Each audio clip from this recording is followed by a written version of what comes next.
Bonjour à tous et bienvenue dans cette édition spéciale Génération Reconversion enregistrée sur le Salon Génération Reconversion 2025 organisé à la Cité internationale universitaire de Paris. Et nous avons le plaisir d'accueillir les organisateurs du salon avec à ma droite Christophe Djurkeff. Bonjour. Bonjour. Vous êtes président de Transition Pro Île-de-France et à ma gauche Franck Martignoni. Bonjour. Bonjour. Vous êtes vice-président de Transition Pro. Alors, l'année dernière, le salon était un énorme succès. Il y avait eu presque trop de monde par rapport à l'espace. Il a fallu voir plus grand cette année, Monsieur le Président. Oui, absolument. Alors, la deuxième édition était déjà bien plus prononcée que la première édition. Nous en sommes à la troisième édition, donc Génération Reconversion. Vous l'avez dit, effectivement, à la Cité universitaire de Paris, avec effectivement un local qui est quand même beaucoup plus grand. Et cette fois-ci, effectivement, nous avons visé juste sur la superficie, puisque nous avons totalisé plus de 20 000 inscrits voilà, qui devraient normalement nous visiter pendant ces 2 jours. Alors, plus d'espace, mais qui permet aussi d'accueillir plus de stands. Vous avez mobilisé quasiment l'ensemble des acteurs franciliens de la transition professionnelle. Tout à fait. On va dire, pour faire simple, que nous avons transféré la maison de la reconversion qui accueille voilà, tous les partenaires, tout le microcosme de la formation professionnelle, les OPCO, France Travail, mais aussi les CEP, voilà, les organismes de formation. Tous nos partenaires sont présents sur le salon. Voilà. Et il y a énormément d'activités qui sont proposées parce qu'il n'y a pas que des stands. Tout à fait. Il y a des ateliers, il y a des conférences, voilà, il y a des débats. Et donc, voilà, nous espérons que les 20 000 participants, voilà, en espérant que on ne triplera pas, puisqu'on a triplé la première année, la deuxième année, la troisième. Et vous avez quand même choisi des thèmes spécifiques autour de la reconversion professionnelle, parce qu'il y a des enjeux dessus. Vous parlez beaucoup d'IA dans les conférences, Monsieur le Président. Oui, alors c'est un exemple. Hein, le fait que nous ayons réuni presque 120 exposants pendant ces 2 jours, donc évidemment ça rassemble tout l'écosystème de la formation professionnelle. Et évidemment, il faut colorer tout ça avec des thématiques, donc des ateliers, des tables rondes, et notamment 3 thématiques hein, qui sont à l'air du temps. Une première thématique, évidemment, sur les métiers émergents, dont l'intelligence artificielle. Parce que c'est un vrai bouleversement, l'intelligence artificielle, dans les métiers, Alors, je ne suis pas spécialiste du sujet. Par contre, ce que je peux vous dire, c'est qu'il y a eu un atelier, enfin une conférence tout à l'heure qui a réuni 400 personnes sur le sujet.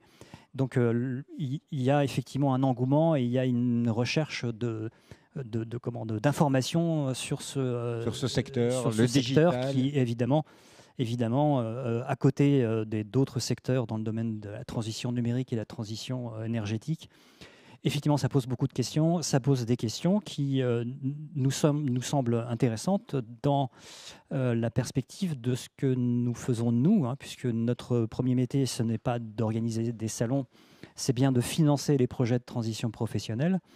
Mais ça permet effectivement ces thématiques, ces tables rondes, d'avoir des réponses apportées par des professionnels, des experts du sujet, à toutes ces personnes qui recherchent des informations. Alors vous parliez de 3 focus. D'ailleurs, un des gros focus cette année, c'est aussi sur l'usure professionnelle. Il y a un vrai enjeu là-dessus en Île-de-France et dans notre pays d'une manière générale. Dans notre pays en général, voilà, avec l'allongement de la durée des carrières des personnes et aussi l'affaiblissement démographique, puisqu'il existe. On sait que les seniors sont tout à fait sensibilisés et doivent faire partie de nos dispositifs de reconversion pour les amener à évoluer dans leur poste, soit pour des évolutions contraintes, on va dire, si c'est des problèmes physiques ou d'évolution de métiers trop grandes, soit désirées, parce qu'il y en a quand même qui ont la volonté de poursuivre leur engagement au sein des entreprises. Voilà, et donc c'est pour cela il y a des dispositifs spécifiques comme le dispositif PUR que Transition Pro gère, comment dire ? Oui, alors on va dire que ce sont des dispositifs périphériques à notre dispositif phare qui est le projet de transition professionnelle que nous finançons. Mais ensuite, il y a effectivement des périphériques qui concernent le PUR. Alors le PUR pour prévention, usure, reconversion et notamment le FIPU, le fonds...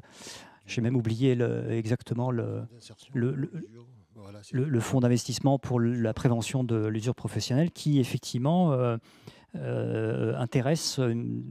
On a 3 grandes catégories de public qui viendront pendant ces 2 jours. On a les jeunes, évidemment. On a les personnes en mi-carrière, à milieu de carrière, qui se posent aussi des questions sur le sens qu'a leur métier, mais peut-être aussi avec une volonté de transition, de changement de profession ou changement de métier. Et puis cette 3e catégorie, le vice-président vient de le dire, des salariés expérimentés qui peut-être ont des emplois aujourd'hui qui deviennent progressivement inadaptés à leurs conditions physiques et qui se posent la question de leur maintien quand même dans l'emploi. Et donc nous avons effectivement tout un tas de réponses pour les aider à financer, construire leurs projets d'une part et peut-être aussi les financer. Alors, est-ce qu'aujourd'hui, au niveau des salariés, de manière générale, la reconversion est dans toutes les têtes? C'est-à-dire qu'il y a une dizaine d'années, personne ne pensait reconversion. Est-ce que vous pensez que côté salarié, la reconversion est dans toutes les têtes aujourd'hui ou pas? Ah oui, j'en suis intimement persuadé. Voilà. Même ma génération, et encore je commence à voir les tempes un peu grises, on va dire, était consciente, surtout dans l'informatique, que l'on faisait que passer. Une carrière d'un salarié se projette dans plusieurs étapes, des étapes de entre 7 et 10 ans. Donc je pense qu'à l'heure actuelle, les jeunes sont encore plus conscients qu'ils vont devoir évoluer, que même leur formation initiale sera utilisée, oui, un certain temps, mais très rapidement, il faudra actualiser, voire penser à autre chose et capitaliser.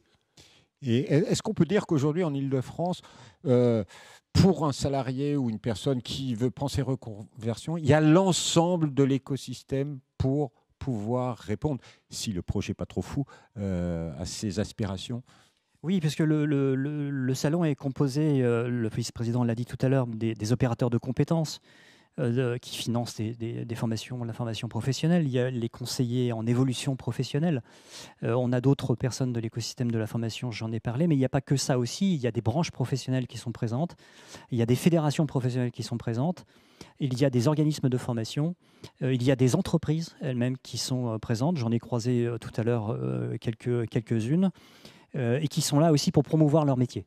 Voilà. Promouvoir leur métier et aussi qui font de la reconversion en entreprise. Parce que... Absolument. C'est un peu notre enjeu aussi. C'est avec le Transition Pro Île-de-France, enfin, le réseau des transitions pro coordonné par Certif Pro, a une longue histoire. Elle a plus de 40 ans. C'était anciennement le congé individuel de formation qui est devenu le projet de transition professionnelle avec un petit changement quand même dans les mentalités et dans notre feuille de route stratégique.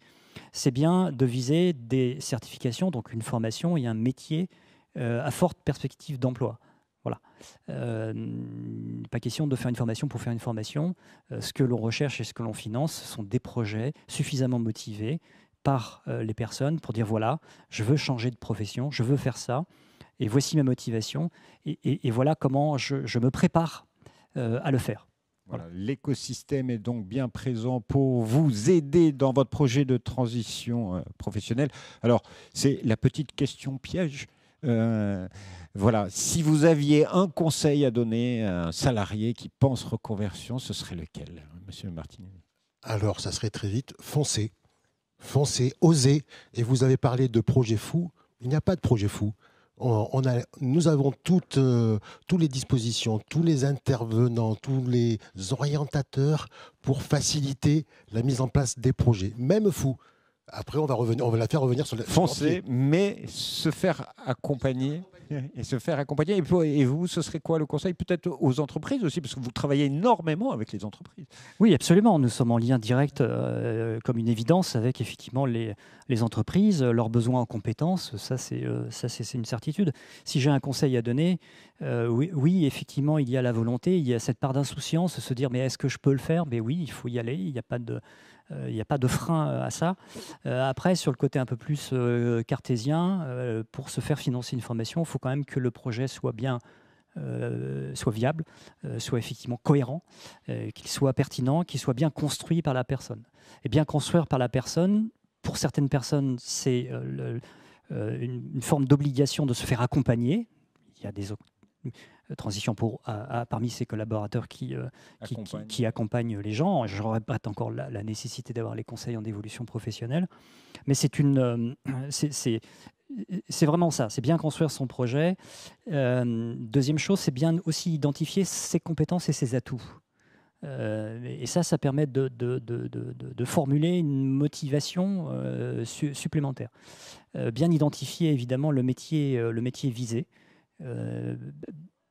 Le connaître avant d'y aller, c'est aussi bien. Ça permet effectivement à nos commissions paritaires, parce que nous sommes une organisation paritaire, de prendre des décisions en âme et conscience avec un vrai projet de transition professionnelle suffisamment bâti, suffisamment construit et motivé par la personne.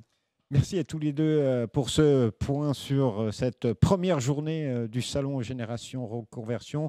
Tout au long de ce salon, nous vous proposerons de rencontrer d'autres acteurs, mais vous l'avez entendu, découvrir des métiers, travailler sur soi et après oser, mais en se faisant accompagner. Vous avez une porte d'entrée, c'est à la Cité internationale Univers de Paris en physique ce week-end, mais sinon, vous allez sur le site www.transitionpro-île-de-france.fr et je vous dis à bientôt pour une nouvelle émission. Au revoir.